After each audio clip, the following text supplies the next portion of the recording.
Beautiful, very talented doctor उपासना Vohra ma'am. एक बार जोरदार तालियों के साथ आप आमंत्रित करेंगे उनके शानदार और बेहतरीन सेशन के लिए।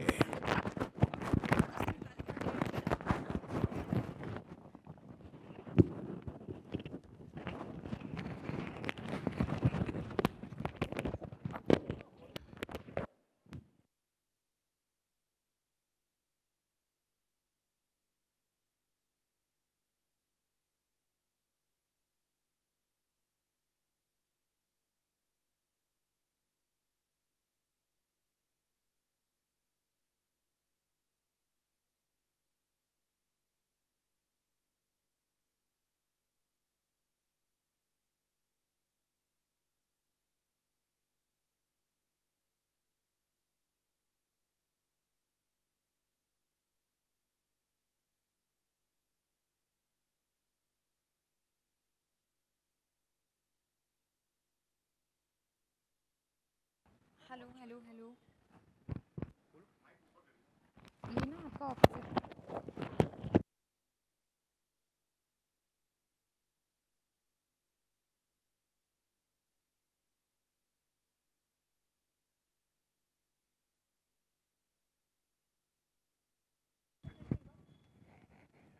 हेलो हेलो हेलो,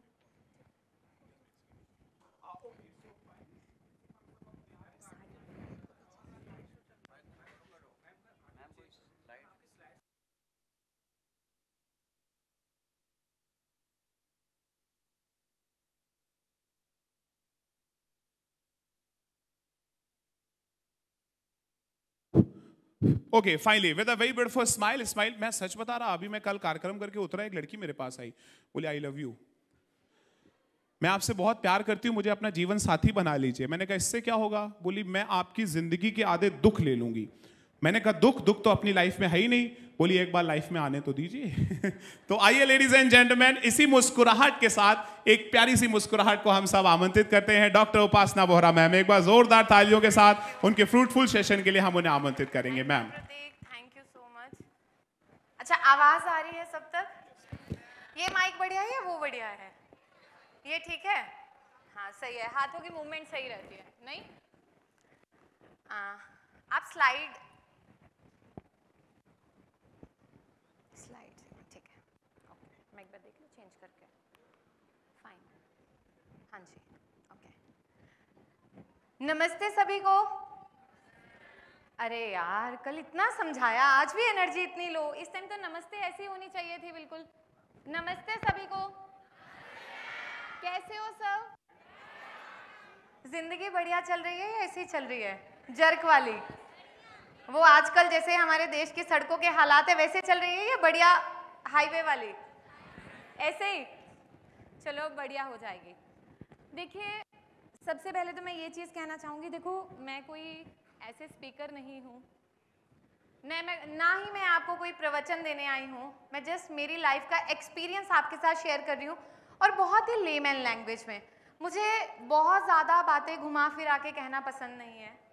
मैं हमेशा वो चीज़ मानती हूँ कि आप जैसे हैं आप वैसे रहिए। तो जो आज मैं अपना तजुर्बा आप लोगों के साथ शेयर करूँगी, मैं आप लोगों से उम्मीद करूँगी कि आप लोग उसे इम्प्लीमेंट करिए। हम हमेशा सुनते हैं लोगों को, मूवीज़ देखते हैं, 2-4 दिन का जोश होता है बड़ा ज़्यादा, और उसके बाद तीसरे दिन फिर हम उसी रूटीन में शुरू कर देते हैं। बहुत कम लोग होते हैं जिन्हें मौका मिलता है लाइफ में कुछ बहुत अलग करने का, मतलब उन्हें पहचान मिलती है। मेहनत तो हर इंसान करता है। तो जो आज मैं इन स्लाइड्स के माध्यम से आपको दिखाऊंगी, वो मैं आपको उस चीज़ के लिए मोटिवेट करूंगी कि आप लाइफ में अपना दायरा कभी तय मत करिए। Sky is the limit. हमेशा बड़ा सोचिए। पॉसिबल चीज़ तो कोई भी कर लेगा, ड्रीम इम्पॉसिबल जो कोई नहीं कर सकता। तो पहली स्लाइड में दिखाती हूँ, और फिर मैं आपको बताऊंगी कि अच्छा, यहाँ पे जितने भी स्टूडेंट्स हैं बैठे हैं, मुझे एक चीज़ बताइए, कितने बच्चों ने इस बार पीजी का एग्ज़ाम दिया था? आप, मेरे को आप ही दिखे, आप खड़े होइए। आपने क्यों दिया था पीजी का एग्ज़ाम? क्यों करनी है एमडी? बैचलर की कोई 3 चीज़ें बताइए जो आपने बैचलर्स में सीखी। बुरा नहीं मानना, हम भी ऐसे ही थे। पता हम लोगों में ना एक बड़ी दिक्कत है, जैसे किसी से कुछ पूछ लिया नहीं आता तो दूसरा उसको ऐसे से करता है पेन, यहाँ मार मार के देख इसको नहीं आया, तुम्हें कौन सा आता है, हमने कौन सा झंडे गाड़ लिए। लाइफ में कभी किसी की इन चीजों पे ध्यान नहीं देना, हाथी की तरह चलते जाओ। तो कितने बच्चों के मन में ये ख्याल आता है कि अगर मैं एमडी करूंगी या करूंगा तभी मैं एक अच्छा आयुर्वेदिक प्रैक्टिशनर बन सकता हूं, आपके मन में। और अच्छा एक ये भी है कि हमारे हाथ ना ऐसे हो जाते हैं जब कोई पूछता है, और फिर हम आसपास वाले को देखते हैं, अच्छा इसने उठाया अब तो हम ऐसे उठा लेंगे, होता है ना ऐसे। भेड़ चाल में मत चलिए, अपना रास्ता खुद बनाइए। कैसे आप अपना रास्ता बनाओगे अगर भेड़ों के बीच चलोगे, फिर लोग आपको पहचानेंगे कैसे। तो चलिए देखिए, डिग्री जो है वो कभी आपके नॉलेज को एक्सप्लेन नहीं करती है। हमारे देश में ऐसे बहुत सारे लोग हैं जिनके नाम के पीछे इतनी बड़ी बड़ी डिग्रियां लगी होती हैं, आता जाता कुछ नहीं है। जो आपका नॉलेज है वो आपको डिफाइन करता है, that is your true definition. तो कभी भी लाइफ में ना, मतलब मेरे को बड़े सारे लोग पूछते हैं, कितने लोगों को पता है मैंने एमडी करी है, कितने लोगों को ये पता है मैंने एमडी नहीं करी है। मैंने कभी एमडी अडेप्ट नहीं करी, ये नहीं कि मैं कर नहीं सकती थी, रीजन मैं करना नहीं चाहती थी। I don't want to waste my 3 years for a single subject. वो 3 साल ने मुझे इतना ज्ञान दिया, मैं नहीं चाहती थी कि मैं 3 साल एक थीसिस को लेके उस पर अपना दिमाग लगाऊं। 3 साल में 1000 से ज्यादा दिन थे मेरे पास, और उसमें मैंने बहुत सारी बीमारियों पे काम किया। और सबसे पहली प्रॉब्लम मेलाज्मा, पिगमेंटेशन। कहने को ना प्रॉब्लम नहीं है, लेकिन पूछो उन औरतों से जो डिप्रेशन में रहती हैं, जिन्होंने फंक्शंस में जाना छोड़ दिया, जिन्होंने लोगों को फेस करना छोड़ दिया। और आज मैं प्राउडली बोल सकती हूं कि मैंने पिछले 10 सालों में 1 लाख से ज्यादा ऐसे केसेस हैं जो पूरी तरह से ठीक हो चुके हैं। आज मैं आप लोगों को बताऊंगी कि पावर क्या है आयुर्वेदा की। आयुर्वेद आपको कहां ले जा सकता है। आप लोग अपना दायरा यहां मत तय करिए, आप खुद को खुद छोटा कर रहे हो। आयुर्वेद ने आपको चुना है, आपने आयुर्वेद को नहीं चुना। अपनी पावर को समझिए, ठीक है। मेलाज्मा बहुत कॉमन प्रॉब्लम, अपने आसपास अपने घर में सब जगह आप देखेंगे। अब क्या हुआ कि हमारी इंडस्ट्री ऐसी है, हम आयुर्वेद वालों को तो कुछ मानते नहीं है। अब इसकी क्या वजह है, हम आयुर्वेद वाले खुद ही नहीं मानते, तो कोई कैसे मानेगा। जब आप खुद को ही इतना डीमोटिवेट कर देते हो तो आप दूसरे से कैसे उम्मीद कर सकते हो कि वो आपको आइडेंटिटी दे। तो जब मैंने काम करना शुरू किया ना, तो बहुत सारे लोगों ने टारगेट किया, ऐसे कैसे मेलाज्मा ठीक हो गया। और बहुत सारे डर्मेटोलॉजिस्ट, आप कैसे इस चीज को कर रहे हो। और आज मैं ओपन चैलेंज देती हूँ कि आप आइए, अपना कोरियन ट्रीटमेंट करवा के, laser, peeling, Q switch, vampire facial, जितना आप में दम है आप करवा के आइए, और मैं आयुर्वेदिक जड़ी बूटियों से आपको पेशेंट ठीक करके दूंगी। यहाँ पे जो मैंने केसेस लगाए हैं, अलग अलग कैटेगरी है जो आप देख पा रहे हैं। इनमें कुछ का पूरा क्लियर है, कुछ का नहीं है। उसका रीजन है, आप घर में पूरी बनाते हो, आवाज आ रही है लास्ट तक, डन ना, ठीक है। तो क्या होता है, जब आप कुछ फ्राई करते हो, कई बार तेल गिर जाता है, कई बार वो गिरता है हल्का सा, निशान चले जाते हैं, लेकिन कई बार उसकी फ्रीक्वेंसी इतनी ज्यादा होती है वो निशान नहीं जाते। Similar with these patient.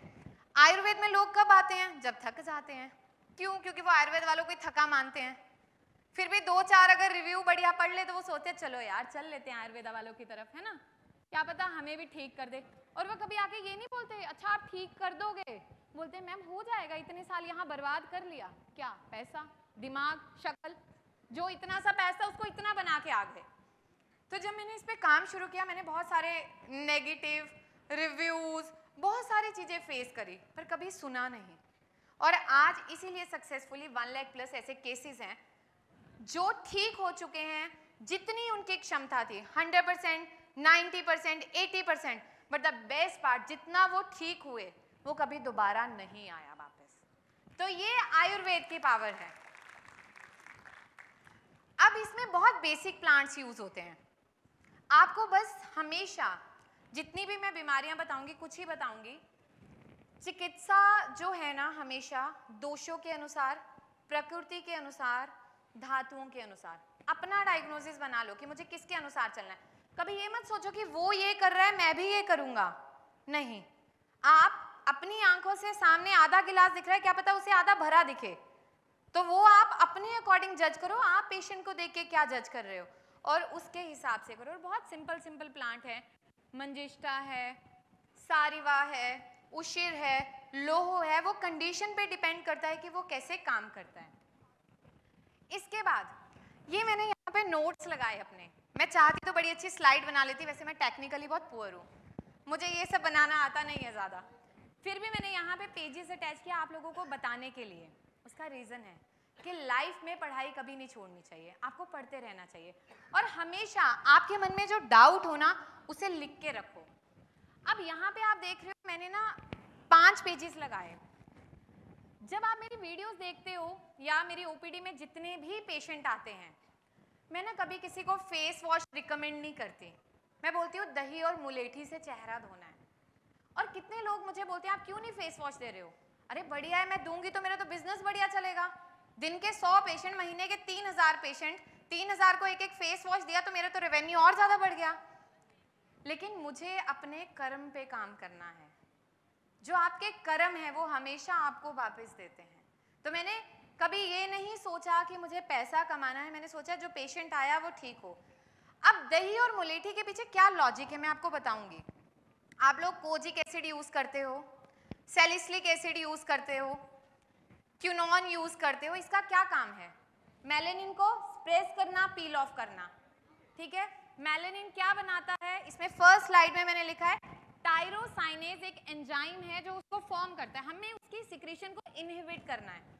तो हमें सैलिसिलिक एसिड की क्या जरूरत है? मुलेठी बढ़िया है।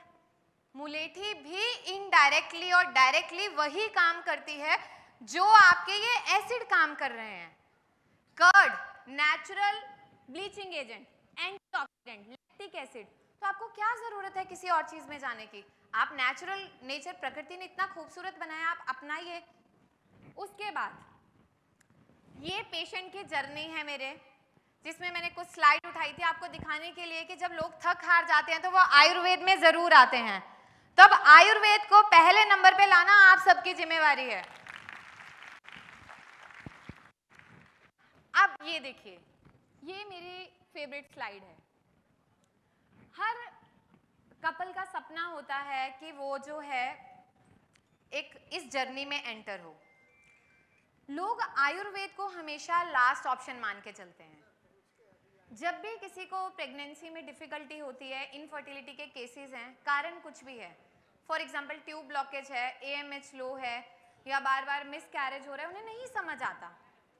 तो मैंने पिछले 10 साल में, मतलब ये एक मोटा मोटा आंकड़ा है, पहले मुझे पता नहीं था डेटा बनाना होता है, मैंने कभी बनाया नहीं, तो 1300 प्लस केसेस ऐसे हैं जो सक्सेसफुली ट्रीट हुए हैं और इसमें 70% केसेस वो हैं जिनके IVF फेल्यूर हैं, चाहे वो 2 साइकिल है चाहे वो 3, और ये उनकी खुशियां।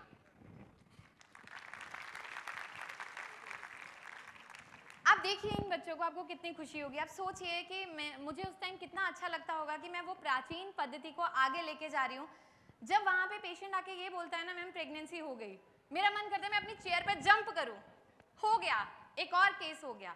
तो वो खुशी आपको तब मिलेगी जब आप किसी चीज को दिल से चाहोगे।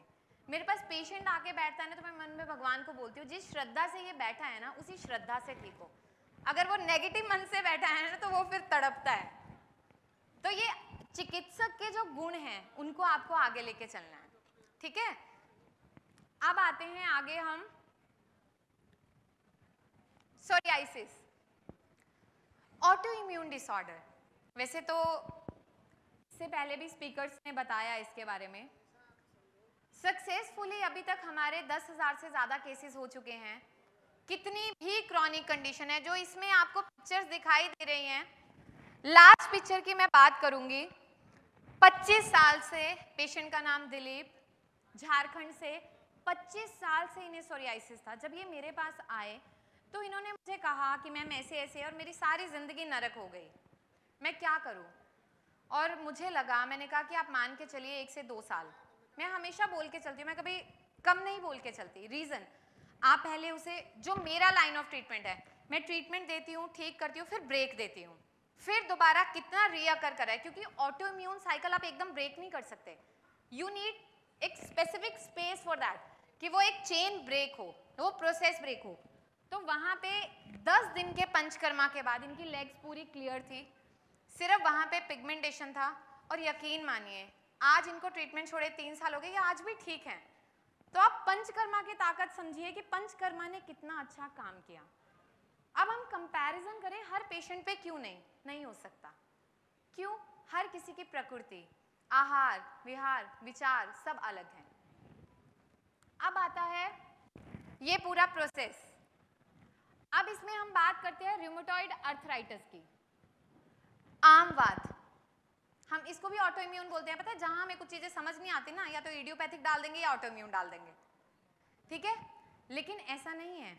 आंव, अपक्व, क्या करना है? जठर अग्नि पे तो काम करना है, वात, वायु पे ही तो काम करना है। बहुत आसान तरीका। और ये हमारे पेशेंट्स की रिपोर्ट है, जहां पे RA फैक्टर उनका 212 के करीब था, 199 के करीब था, और कुछ महीनों में 15 और 12 आया है, सिर्फ आयुर्वेद से।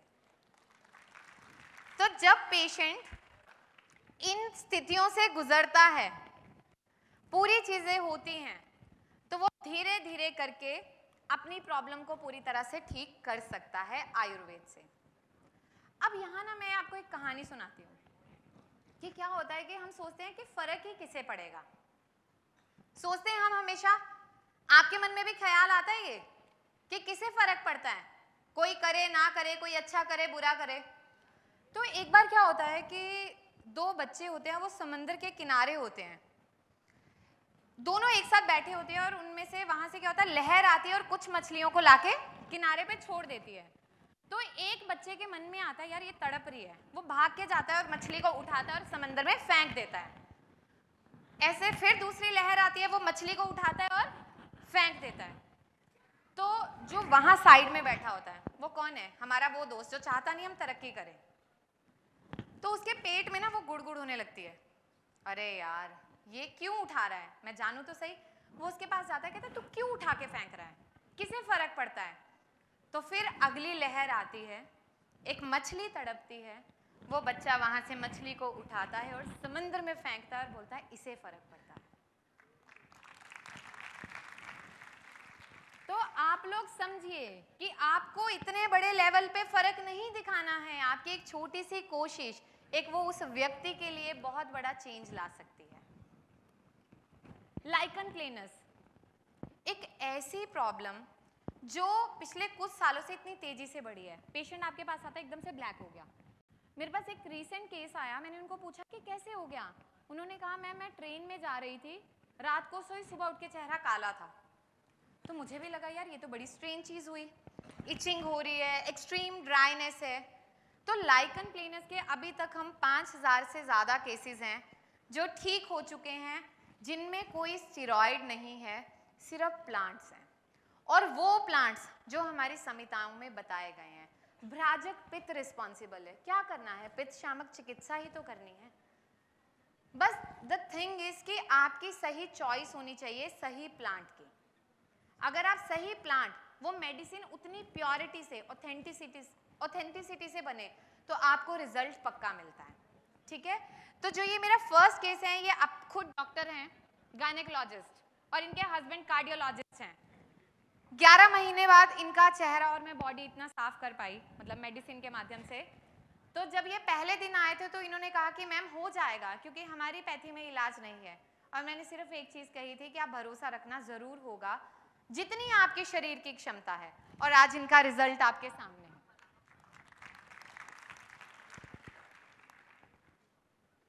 पीसीओडी, हमारी जितनी ऑडियंस बैठी है ना, बहुत कॉमन होगा, बहुत लोगों को होगा, मैं पूछूंगी नहीं, आस पड़ोस में पता चल जाएगा, हम कैसे एडमिट कर ले ये चीज। पीसीओडी एक ऐसी प्रॉब्लम है जिसके कारण बहुत अच्छे हैं। मैं बहुत डिटेल में नहीं जाऊंगी क्योंकि आज सुबह मैम ने बता दिया, मुझे लग रहा है कि मेरा बोलने का कोई मतलब नहीं है। लेकिन फिर भी मैं आपको एक चीज़ बताऊंगी कि आपके पीसीओडी में haemorrhagic cyst, endometriotic cyst, complex, simple, follicles, किसी भी तरह के सिस्ट हैं, आप बहुत अच्छा रिजल्ट ले सकते हो पेशेंट को। ये जो रिपोर्ट्स हैं, कोई 1 महीने में क्लियर हुआ है, कोई 3 महीने में, किसी को 1 साल भी लगा, वो डिपेंड करता है सबके लाइफस्टाइल पे, सबके दिनचर्या पे। तो आप सोचिए कि क्या आपकी डिग्री ने डिफाइन किया या मुझे किसी चीज़ ने रोका यहाँ पे, या मेरा पेशेंट मुझसे पूछ के आया कि आपने एमडी करी है या नहीं, फिर क्यों डिप्रेशन में जाते हो एमडी वाले। बड़ा बुरा लगता है मुझे जब मेरे पास मेल या मैसेजेस आते हैं, मैं एमडी नहीं हुआ, आगे क्या रहे, बैठ के रो रहे होते हैं। क्यों रो रहे हो? इतना दम था बीएमएस में कर लेते कुछ, उसमें 5.5 साल बर्बाद कर दिया, अब आगे के 3 साल और बर्बादी पे चल रहे हो। बड़े सारी जगह होती है बेटा। आज मेरी बातें बहुत कड़वी लगेंगी, और एक चीज मैं कहूँ आपको, बातें और दवाइयाँ जितनी कड़वी हों उतना बढ़िया असर करती हैं।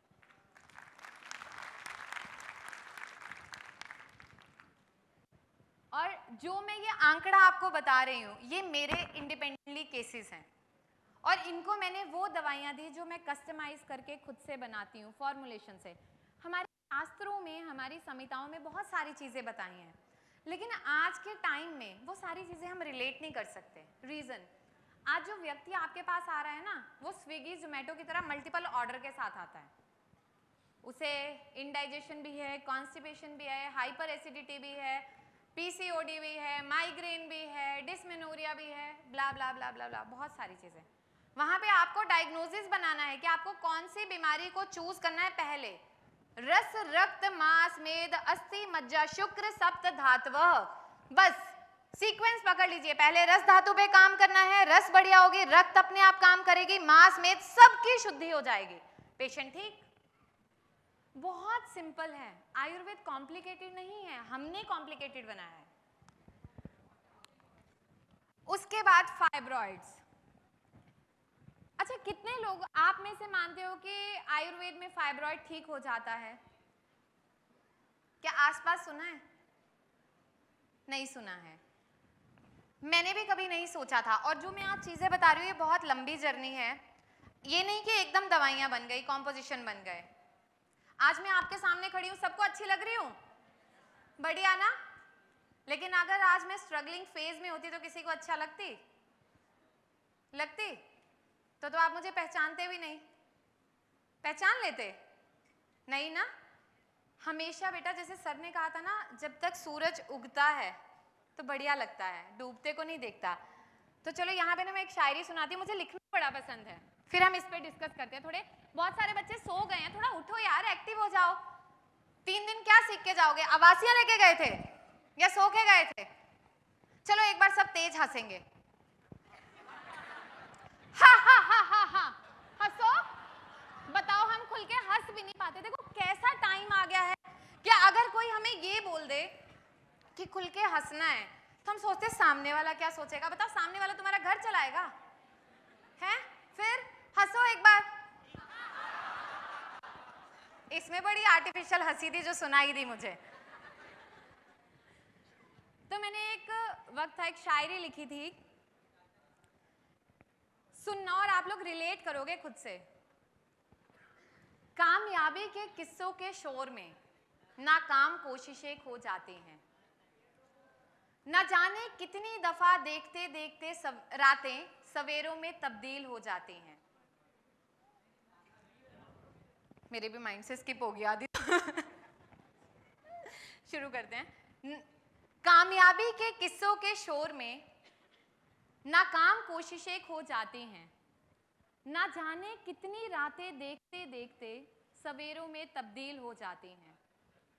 ठोकरों के निशान भी मिट जाते हैं अगर मेहनत रंग ले आए, वरना शरीर पंखे से लटक जाते हैं और रूहें हमेशा के लिए सो जाती हैं।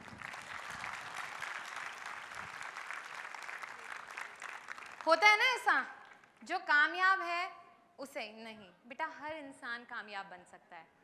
किसी ने कामयाबी की डेफिनेशन डिफाइन नहीं करी, आपके अपने हाथ में है। आप खुद को रेस्ट्रिक्ट कर रहे हो, अपनी बाउंड्रीज को रेस्ट्रिक्ट कर रहे हो। फाइब्रॉइड्स, मेरे ये पहले पेशेंट मेरे फाइब्रॉइड्स के मेरे मदर थे, तो मुझे टेंशन नहीं थी। लोग जनरली अपने घर पे दवाई दे रहे ना बड़ी टेंशन लेते हैं।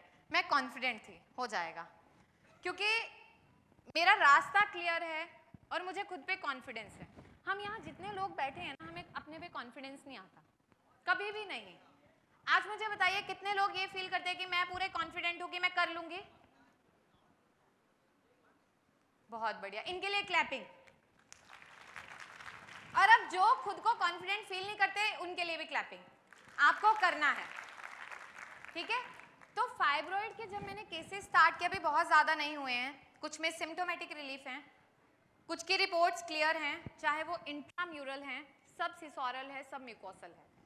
आज आप देखिए कि जहां बच्चियों को बोला जाता है 22-23 साल में फाइब्रॉइड हो गए, जहां आपको डायरेक्ट बोल दिया जाता है मायोमेक्टमी कराओ या बच्चादानी निकाल दो, उसके बाद की कॉम्प्लिकेशन क्या, किसने बताया? किसी ने नहीं बताया। तो आयुर्वेद ने बताया कि किस वजह से ये होता है, हार्मोनल इम्बैलेंस क्या है, कैसी वो आउट ग्रोथ है, आप कैसे काम कर सकते हो और आप पेशेंट की जिंदगी में उसे बचा सकते हो बच्चादानी निकलवाने से। और एक महिला का एक अंग भी अंदर रह गया, वो बीमारी ने उसे दिक्कत भी नहीं करी और धीरे धीरे आपकी पद्धति के माध्यम से वो ठीक हो गई, चाहे उसके सिम्टम। अब सिम्टम क्या थे? हैवी ब्लीडिंग थी, पेन था, एडिनोमाइसिस। एडिनोमाइसिस में भी क्या होता है? हैवी ब्लीडिंग होती है, पेन होता है। फाइब्रॉइड्स में भी यही होता है, लेकिन कुछ केसेस में नॉर्मल ब्लीडिंग भी देखी जाती है। तो वहां पे हम क्या कर सकते हैं? बहुत सिंपल। पहली चीज, पेशेंट को बोलो गोंद कतीरा खाना शुरू करो। मेरी बहुत सारी वीडियोस में मैंने बताया है। बहुत सारे लोग नेगेटिव कमेंट करते हैं गोंद कतीरा क्या कर देगा। अरे करने को तो एक सुई भी इतनी सी दिखती है, कुछ नहीं करेगी, और करने को बहुत कुछ कर देगी। तो अपने आप को अंडर एस्टिमेट मत करो। कोई बोलता है क्या कर देगा, बोलना रुक और देख क्या किया, तो वो आपका कॉन्फिडेंस है। तो आज फाइब्रॉइड के हम 600 से प्लस केसेस हैं जिनकी रिपोर्ट्स क्लियर हैं, बाकी सब अंडर ट्रीटमेंट है, सिम्टोमेटिक रिलीफ है, और कुछ केसेस में हम देखते हैं कुछ mm साइज बढ़ता है और वो पेशेंट क्या आके बोलता है हम तो ठीक होने आए थे, क्या कर दिया, बढ़ गया। कितने साल से प्रॉब्लम थी? 10 साल से। हैवी ब्लीडिंग कितने टाइम से थी? 6 साल से। क्या कर रहे थे? ट्रिनेक्सा खा रहे थे। तो ट्रिनेक्सा का काम क्या है? स्तंभन करम, रोकना। जब आप उसको बंद करके उसको डिसॉल्व करोगे तो वो दोबारा अपनी पोजीशन लेगा ना। लेकिन डॉक्टर्स खुद ही घबरा जाते हैं, अरे बढ़ गया पेशेंट, पक्का मेरा ट्रीटमेंट गलत है। नहीं, आप सही दिशा में हो, कोई बात नहीं। अगर आपको बड़ा भी दिख रहा है, आपका काम है ठीक करना, आप करिए। और एक चीज हमेशा ध्यान रखना, हम लोग लाइफ में ना कितना भी आगे बढ़ेंगे, हम भगवान नहीं है, हम कोशिश कर सकते हैं, और आप जब कोशिश दिल से करेंगे तो सक्सेसफुल होंगे, ठीक है? अब फिर सो गए सब, आधे लोग फोन यूज कर रहे हैं, मजा आ रहा है रील स्क्रॉल करने में। हाँ चलो, अब हम तय करते हैं कि चिड़िया और उल्लू कौन कौन है, ठीक है? कोशिश की बात आ गई तो मुझे एक और कहानी याद आ गई। तो एक बार क्या होता है, एक गांव होता है और उसमें ना आग लग जाती है। तो वहां पे जितने भी लोग होते हैं वो सब आग बुझाने की कोशिश करते हैं। तो वहां पेड़ पे ना एक पे उल्लू बैठा होता है और चिड़िया बैठी होती है। तो दोनों देख रहे होते हैं और चिड़िया को ना ऐसे होता है कि ये क्यों हो रहा है, मैं मदद करूं। उसकी चोंच इतनी सी थी, वो उड़ती है, चोंच में पानी भरती है और आग पे डालती है, और उल्लू बैठ के देख रहा होता है। तो वो उल्लू ना उस पे हंसने लग जाता है, ओ चिड़िया तेरी तो चोंच इतनी सी है, तू तो इतनी छोटी सी है, तू क्या करेगी? तो चिड़िया हंस के बोली कि जिस दिन इस गांव का इतिहास लिखा जाएगा, उस दिन इतिहास के पन्नों में लिखा जाएगा जो चिड़िया इतनी छोटी सी थी, उसने अपनी चोंच में पानी भर के यहाँ की आग बुझाने की कोशिश की, और जो उल्लू कोशिश कर सकता था वो बैठ के हंस रहा था। तो ये आपको तय करना है कि आप उल्लू बनना चाहते हो या वो चिड़िया। वाइट डिस्चार्ज, रिपोर्ट्स नहीं लगाई, कुछ नहीं, पेशेंट की प्राइवेसी वो चीज रहती है। फिर भी मैंने यहाँ कुछ पेशेंट की स्टोरीज आपके साथ शेयर करी हैं। अभी तक वाइट डिस्चार्ज में 50,000 प्लस केसेस है जो कंप्लीटली ठीक हो चुके हैं। और अगर मैं ओवरऑल बात करूं तो 1 लाख से अधिक केसेस हैं जो ठीक हो चुके हैं। उसमें 50,000 ऐसे केसेस होंगे जो सिर्फ इलायची से सेटल हुए हैं। मैंने हमेशा, सबको याद है ये रेमेडी, वाइट डिस्चार्ज में 2 इलायची खानी है और सिम्टम सेटल होने लगते हैं, कमर की दर्द कम। क्यों? इलायची तो इतनी सी है, ऐसा क्या काम कर रही है? तो इलायची में जब आप देखेंगे ना तो उसमें ये सारी चीजें पाई जाती हैं और ये धीरे धीरे करके 1,8-सिलियोल, इसमें ऐसे कंपाउंड्स हैं, एंटी बैक्टीरियल, एंटी माइक्रोबियल, वो प्रॉपर्टीज है, एंटी इन्फ्लामेटरी, हमारे वेजाइना के पीएच को मेंटेन करता है, सिक्रीशंस को सेटल करता है। और अगर आप बिल्कुल एक्यूट फेज में, मैं आपको चैलेंज कर सकती हूँ, आप 1 महीना सुबह उठ के खाली पेट 2 हरी इलायची खाना चबा के, उसके बाद आधे घंटे तक कुछ खाना पीना नहीं है, और 1 महीने बाद आप मुझे बताना कि डिस्चार्ज में कितना अंतर है। लाइफ में मैंने बहुत सारी चीजें गेन करी, बहुत सारी चीजों पे काम किया, लेकिन मैंने एक चीज सीखी कि अगर आपके पेशेंट को दवा की जरूरत नहीं है, आप कभी मत दीजिए। अगर आपको लगता है ना कि आपका पेशेंट दिनचर्या के बदलाव से ठीक हो सकता है, तो आप उसे करिए। मेरी टीम यहाँ बैठी है और वो लोग इस चीज के गवाह हैं कि मेरी पीढ़ी में मुझे लगता है ना ये पेशेंट सिर्फ रेमेडी से ठीक होता है, मैं हमेशा रेमेडी प्रिस्क्राइब करती हूँ, कभी दवाइयाँ नहीं देती उनको। और जो हमारा मिशन जुगनू है वो इस चीज का बेंच, उन झुग्गियों में, उन स्लम्स एरिया में जाके उन महिलाओं से पूछो कि उनकी जिंदगी में उस मेथी दाने ने, उस इलायची ने, उस सौंठ के पाउडर ने क्या बदलाव किया। हम तो शायद अहमियत नहीं समझेंगे, लेकिन उनसे आप एक बार जाके पूछिए। एक्ने और पिंपल बहुत कॉमन प्रॉब्लम है, ये मैंने स्लाइड यहाँ पे लगाने का एक रीजन था। ये 2 केसेस हैं, इनका मेरे पास बहुत पुरानी पिक्चर नहीं थी, इनको 22 साल से एक्ने है, 22 साल सिस्टिक एक्ने, पस भर रही है, ऐसा था कि चेहरे पे एक्ने दिखते थे। ये तो बहुत बीच की इमेज मिली है, पहले की नहीं थी मेरे पास। तो मुझे लगभग 11 महीने लगे इन्हें सेटल करने में। रीजन, लेजर, जितनी भी हम एक्सपेरिमेंट कर सकते थे, ट्रेटिनॉइन, जो हम दे सकते थे वो सब किया, लेकिन आप यकीन मानेंगे कि 11 महीने में 3 महीने इस पेशेंट को मैंने सिर्फ तुलसी वाटर टोनर यूज करवाया स्किन को सेटल करने के लिए, सिर्फ चावल का आटा यूज करवाया, दवाई नहीं दी। पहले जो स्किन पूरी खराब कर ली, पूरी परत पतली हो गई, आप उसे दोबारा जिंदा करिए, उसे जीने दीजिए और देसी घी से मालिश करिए। अब घी की बात आती है, स्किन तो ऑयली है और ऑयल होगा, ऐसे ही लगता है ना।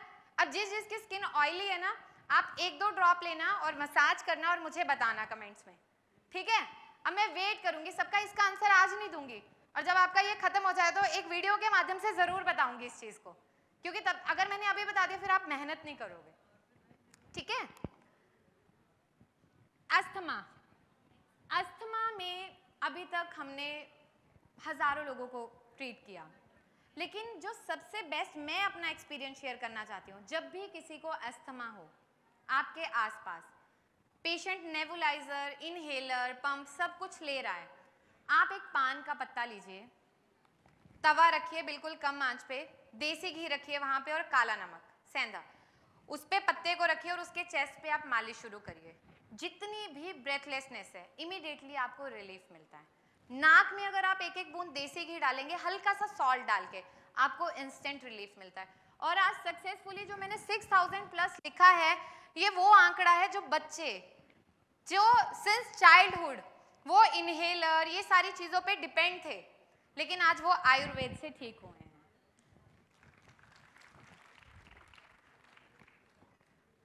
अब बात आती है ऑथेंटिसिटी की। यहाँ पे ना मैंने ये ट्रे में लगवाया, तो मेरी हमेशा कोशिश ये रही है कि जो भी मेडिसिन हो वो हैंडमेड हो, बाइंडिंग एजेंट कम से कम यूज किया जाए, और जितनी भी मेडिसिन हमारे यहाँ बनती हैं उसका बैच बनता है बहुत ही 2-3 महीने के लिए, बस खत्म हुआ फिर नेक्स्ट और नेक्स्ट, क्योंकि हमें डिमांड पता है। अब हम आयुर्वेदा में मार खाने का एक और भी कारण है, क्योंकि हमारी आयुर्वेद में इतनी सारी फार्मेसी बन गई। अब फार्मेसी वाले आके आपके पास बोलते हैं कि ये दवाई बहुत बढ़िया है, हम बोलते हैं जी बढ़िया है, वो बोलते हैं आपको 70% मार्जिन देंगे, आप लिखिए, हम बोलते हैं जी जरूर लिखेंगे, बचेगा पैसा।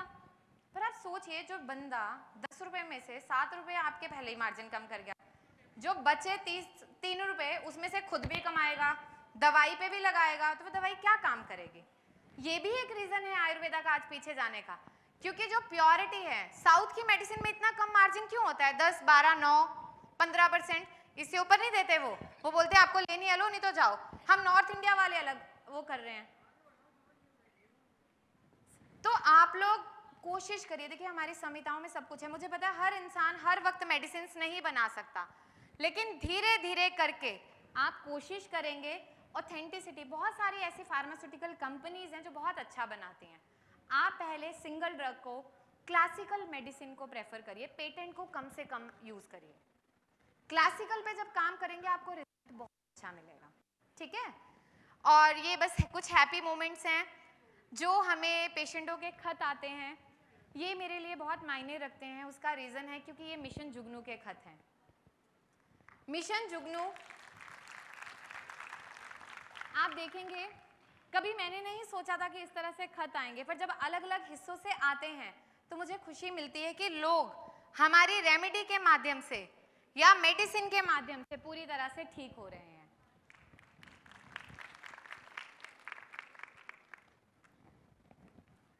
चलिए, अब पढ़ाई तो बहुत हो गई, समझ आया या ऊपर से गया?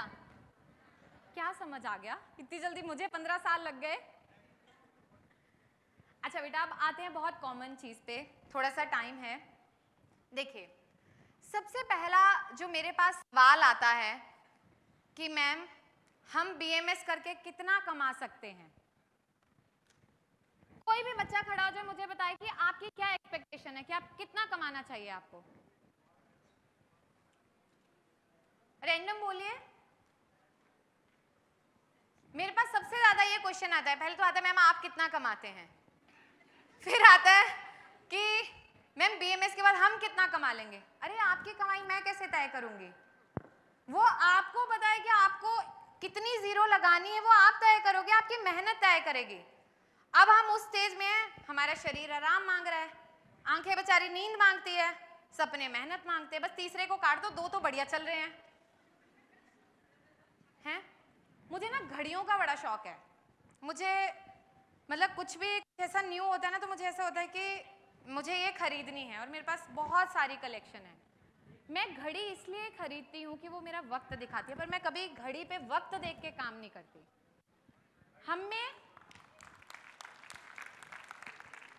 हम में जो सबसे बड़ा ड्रॉबैक है ना, वो ये है कि हम सुबह उठते हैं, अच्छा 9 बज गए, उठना था, भागो ऑफिस, 5 बज गए, 6 बज गए, अच्छा हम जा रहे हैं।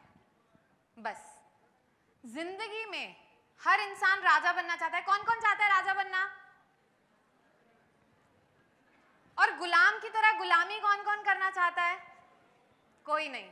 लेकिन बेटा, जब तक गुलामी करना नहीं आएगा तब तक राजा कभी नहीं बन पाओगे। जिस दिन आपने गुलामी करना सीख ली ना अपने सपनों की, उस दिन आप राजा बनोगे अपने लिए, अपने सपनों के लिए, किसी के लिए नहीं। जिंदगी की सीढ़ियों पे जब चलना होता है ना तो अकेले चलना होता है, वहां लोग कभी आपको पीछे खींचने जरूर आएंगे, आगे लेने को नहीं आएगा। वो कहते हैं ना, जनाजे में वो लोग भी होते हैं शामिल जो जीने नहीं देते जिंदा होने पर।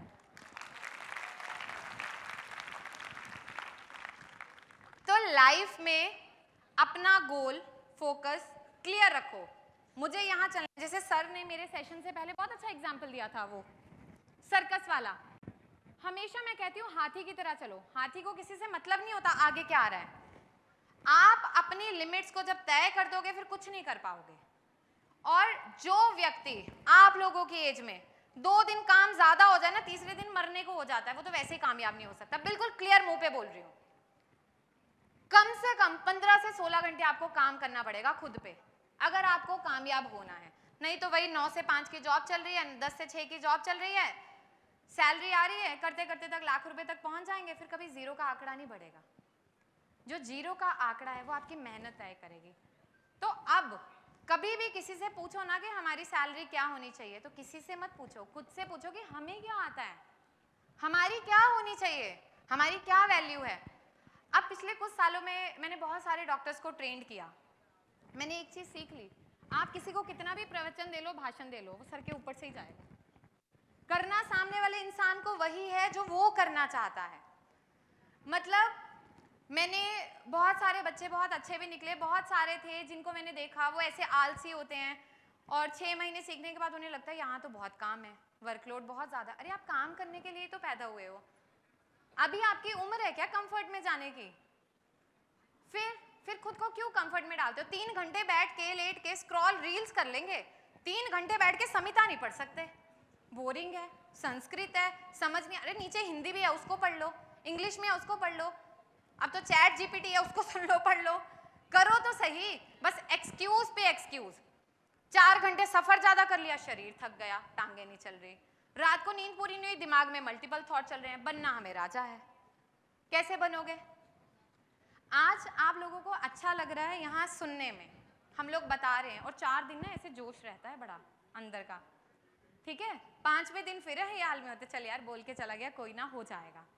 लेकिन लाइफ में अपना नियम बना लो। मुझे हमेशा ये सवाल पूछा जाता है, कभी डालती हूँ, मैम आप कैंपेन्स कैसे करते हो, आप ओपीडी कैसे करते हो, या आप पढ़ते कैसे हो? मैंने आज तक भी कभी अपनी पढ़ाई की हैबिट नहीं छोड़ी। मेरी 8 से 9 घंटे की ओपीडी होती है रेगुलर। सुबह में ये मेरी टीम बैठी है पूरी, सुबह मैं 9, साढ़े 9, 10 बजे ब्रेकफास्ट करके ओपीडी शुरू करती हूँ, शाम को 6 बजे ओपीडी खत्म करती हूँ। बीच में मैं कभी लंच के लिए नहीं उठती, मेरी एक हैबिट है वो, मतलब ऐसा नहीं कि तुमने नहीं उठना बेहोश हो जाओ पेशेंट उठाए, मतलब वो एक हैबिट है। उसके बाद अपना डिनर करके फैमिली के साथ टाइम स्पेंड करके हमेशा मैं रात को आधा घंटा, 1 घंटा, 2 घंटे जो भी मुझे वक्त मिले मैं पढ़ के सोती हूँ। रोज मैं एक नई चीज पढ़ती हूँ। पढ़ना जो है वो लाइफ में बहुत जरूरी है। आप हर एक लाइन को 10 बार पढ़ोगे, वो आपको 10 नई चीजें सिखाएगा। हमेशा आप कहते हो ना, हम संहिता की बात करते हैं कि नई समझ नहीं आती, मेरे कहे पे ना चरक संहिता का सिर्फ एक चैप्टर उठाना, उसको 10 बार पढ़ना, 11वीं बार आपके मुंह से कभी ये नहीं निकलेगा मुझे ये समझ नहीं आया। कोशिश तो करिए।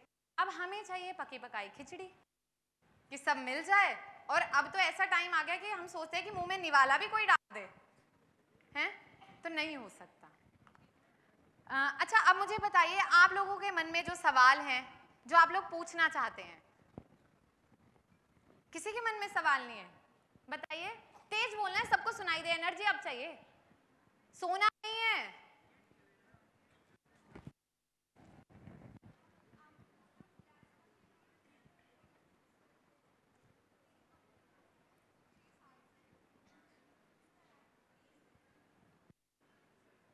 बेटा कितने साल से है? आप 6 साल की बीमारी को 20 दिन में ठीक होना कैसे एक्सपेक्ट कर सकते हैं? आप आयुर्वेदिक डॉक्टर हो।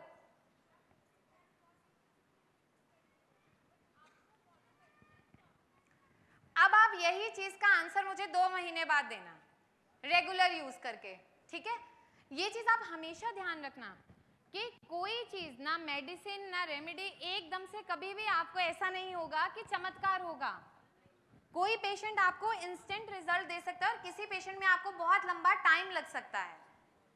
तो कभी भी कंपैरिजन से नहीं चलना, फिर तो कभी प्रैक्टिस नहीं हो पाएगी, ठीक है? और कोई क्वेश्चन? हाँ जी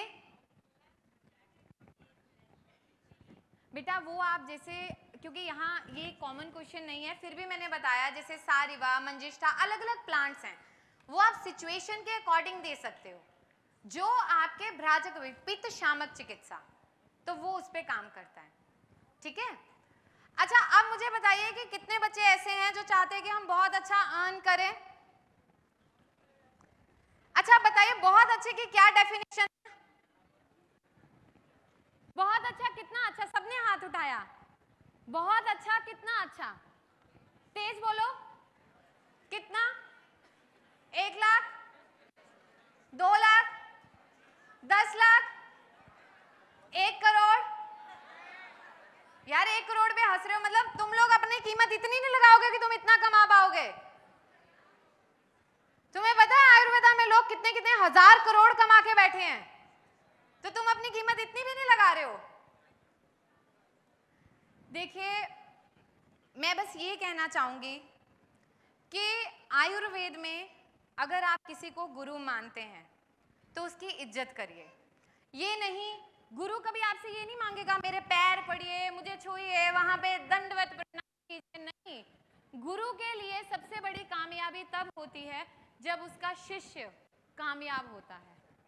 कभी वो जिंदगी में आपसे वो नहीं मांगेगा कि आप मुझे ये दीजिए, वो हमेशा आपको आशीर्वाद देगा कि आप आगे बढ़िए। और गुरु को हमेशा दिल से नमन करिए, ना कि ये दिखावे की दुनिया से, ना कि ड्रामे से।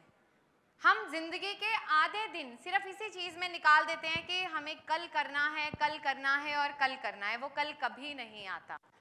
हमेशा याद रखना, आज करे सो। और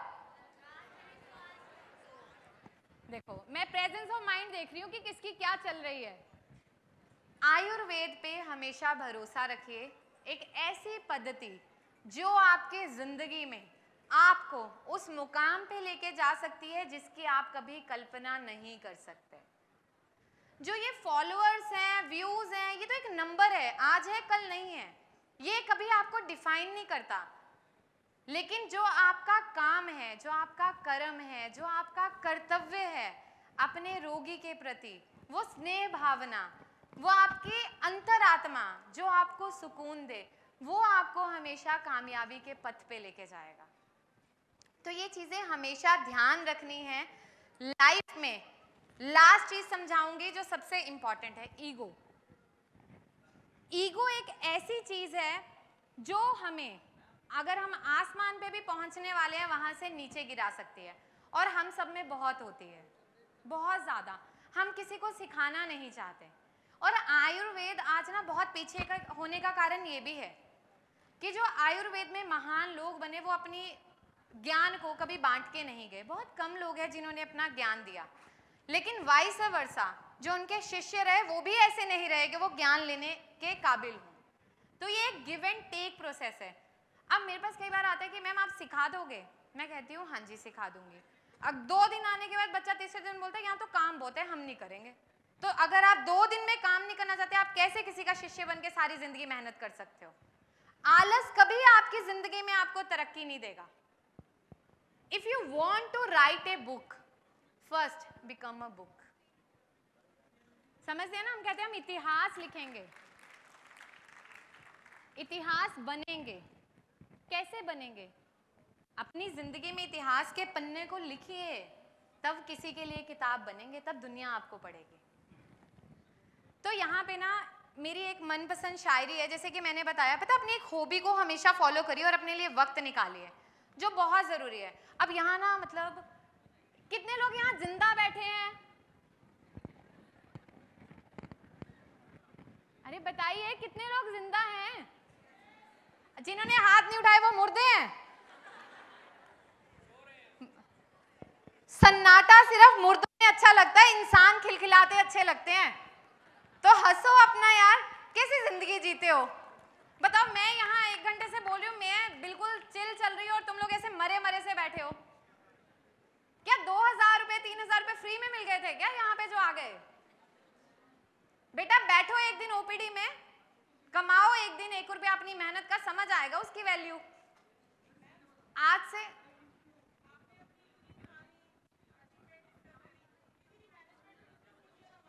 किसकी मैनेजमेंट बताइए? बिल्कुल बैठिए आप, मैं डिस्कस करती हूँ। आप मुझे केस स्टडी दीजिए, करिए पेशेंट की हिस्ट्री में आपको पूरा डिस्कस करूंगी। आप मुझे इनफर्टिलिटी के कॉजेज बताइए। आज के टाइम में हमारे देश में ऑलमोस्ट 70% कपल ऐसे हैं जो इनफर्टाइल हैं। They are facing the issue of infertility and cause is idiopathic.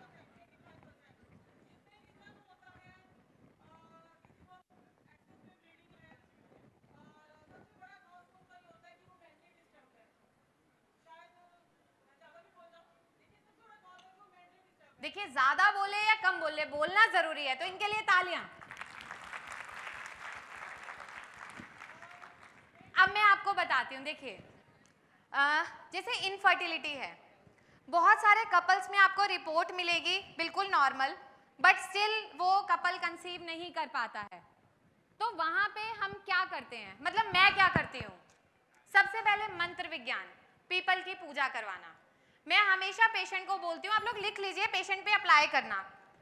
People की पूजा करना, मैं उन्हें बोलती हूँ कि हर थर्सडे को आपको हस्बैंड वाइफ को जो है पीपल पे दिया जलाना है, क्योंकि मैं भगवान को बहुत मानती हूँ और अगर आज मैं यहाँ हूँ तो उनकी बदौलत हूँ जो मैं आप लोगों को बता पा रही हूँ। दूसरी चीज, आपने जो पेशेंट है उसके यूट्रस में वो इन्वायरमेंट क्रिएट करना है। अब वो इन्वायरमेंट आप पंचकर्मा से शुरू करिए। आप वात शामक चिकित्सा, वहां पे आप वस्ती दीजिए 10 मूल की, 10 मूल क्वाथ। अगर आपके पास पेशेंट जो है वो ब्लॉकेज का आ रहा है तो वहां पे आप शार वस्ती, अपामार्ग, स्नूही, आप इसका इस्तेमाल करिए। और अभी क्योंकि सबको सुनना है तो मैं इसके बाद आपको पूरा लिखवा के जाऊंगी, ठीक है? अच्छा देखिए, अब मैं क्या बोल रही थी, मैं खुद ही भूल गई बोलते बोलते। हाँ, अब ये शार वस्ती मैं बताती हूँ आपको। तो बस मेरी एक चीज हमेशा ध्यान रखना, जो मैं आप लोगों को बोलती हूँ, कि हम खुद को कभी रेस्ट्रिक्ट ना करें, जिंदगी में एज पे चलना सीखें। जिस दिन आप एज पे चलोगे तभी आपको समझ आएगा कि फेलियर का क्या मजा है। जब हम किसी की सक्सेस को सुनते हैं ना सामने खड़ा होके, बड़ा अच्छा लगता है उसके फेलियर। अगर आज मैं दिन में 100 ओपीडी ले रही हूँ ना, तो मैंने वो दिन भी काटे जब एक हफ्ता मेरे पास एक भी मरीज नहीं था। मैंने अपने गले में से 100 रुपया भी उठाया है, मैंने वो दिन भी देखे हैं।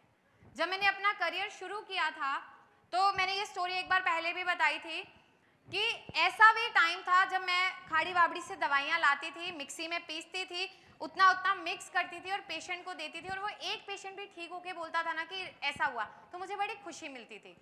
तो ये पिछले 10 साल का, ये 11th ईयर है मेरी प्रैक्टिस का, 10 साल की जर्नी बहुत लंबी रही है, जहाँ पे 1 से 2, 2 से 3 और वो आंकड़ा धीरे धीरे करके बढ़ा है। तो ये this is not a single day journey कि हम बोले कि आज जो है वही सत्य है, नहीं। फेलियर कभी कोई किसी का नहीं देखता है, फेलियर बहुत जरूरी है। जब आप फेलियर्स को देखेंगे, आप सीखेंगे, तभी तो आप सक्सेस का मजा लेंगे ना। आम पका हुआ सबको बढ़िया लगता है, लेकिन आम कच्चा नहीं होगा, अंकुरित नहीं होगा तो वो पकेगा कैसे? वो एक प्रोसेस है, you have to enjoy the process. तो अपना एम क्लियर रखिए और अपनी कीमत किसी से पूछने से पहले खुद के अंदर झांकना, हमें आता क्या है, क्या हमने अपनी जिंदगी में किसी को बहाने दिए, एक्सक्यूज दिए, वो कभी नहीं देना। अगर आपका शरीर बोले ना मुझे आराम चाहिए, तुम उसको बोलो नहीं मैं तुझे आज आराम नहीं दूंगा। दूसरे दिन वो फिर बोलेगा मुझे आराम चाहिए, आंखें नींद मांगती हैं, तो आपने बोला नहीं, तुझे जो निद्रा है ना, निद्रा की देवी को बोल दो नहीं तुझे अभी नहीं आना है, ये वक्त मेरी मेहनत का है, ये आज मेरा है, मुझे अपने कल के लिए आज को वक्त देना पड़ेगा। जिस दिन आपके अंदर ये चीज आ गई कि मुझे शरीर को आराम नहीं देना, मेरी निद्रा के साथ मुझे समझाना है, आपकी कर्म इंद्रियां, आपकी ज्ञान इंद्रियां, आपके दोष, आपकी धातुएं, आपके मल, सब अपने आप आपका साथ देंगे और आप कामयाब बनेंगे। तो जाते जाते बस मैं एक चीज बोलना चाहूंगी, जैसे मैंने आपको कहा कि मुझे लाइफ में लिखना बहुत पसंद है, तो ये लिखने का मेरी सक्सेस में बहुत योगदान रहा है। जब भी मैं किसी स्थिति को देखती हूँ तो मैं हमेशा शायरियाँ लिखती हूँ। तो एक मिनट बस, तो मुझे एक शायरी जाते जाते मैं आप सबको बताना चाहूँगी, ये आप सबके लिए जवाब है जो एक दूसरे को पूछते हैं तू क्या कमाता है। अरे अपना सोचो, तुम्हें कितना कमाना है, वो 10,000 कमाए, तुम 1 करोड़ का सपना रखो, किसी ने मना किया है? तो इस पे एक शायरी है, खैरात में छोड़ी चीज कभी बरकत नहीं देती, खैरात में छोड़ी चीज कभी बरकत नहीं देती, संभलने को साथ बार बार किस्मत नहीं देती, ठहरने के काम भले आ जाए, सुकून कभी दूसरों की छत नहीं देती। तो बहुत बहुत शुक्रिया। तो प्लीज आयुर्वेद को समझिए, अगर किसी को सुनते हैं तो उसे सुन के उसे फॉलो करिए। एक दिन की मेहनत नहीं, सालों लगेंगे, पर आप कामयाब जरूर होंगे। बहुत बहुत शुक्रिया। We have Dr. Upasana ma'am. So आपको सम्मानित करने के लिए मैं रिक्वेस्ट करना चाहूँगा Dr. Raj Satpute sir, please join us. I would like to request to Rajesh Thakkar sir, please join us. And with due respect and lots of love, मैं request करूँगा हमारे वैद्य चंद्र कुमार देशमुख सर से कि वो भी प्लीज़ हमें ज्वाइन करें। उनके भी सेशन की तरफ एक सेशन के बाद हम सब बढ़ेंगे। So I would like to request to Rajesh Thakkar sir. Please join us on stage. Raj Satpute sir, please आप भी हमें ज्वाइन करेंगे. What a motivational, what a wonderful session it was. एक बार जोरदार तालियां आप सभी की होनी चाहिए for doctor Upasana ma'am. Let's have a beautiful. Rajesh sir, please join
कर रहे हैं.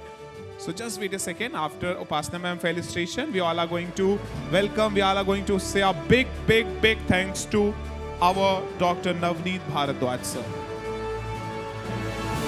Thank you so much. Thank you so much.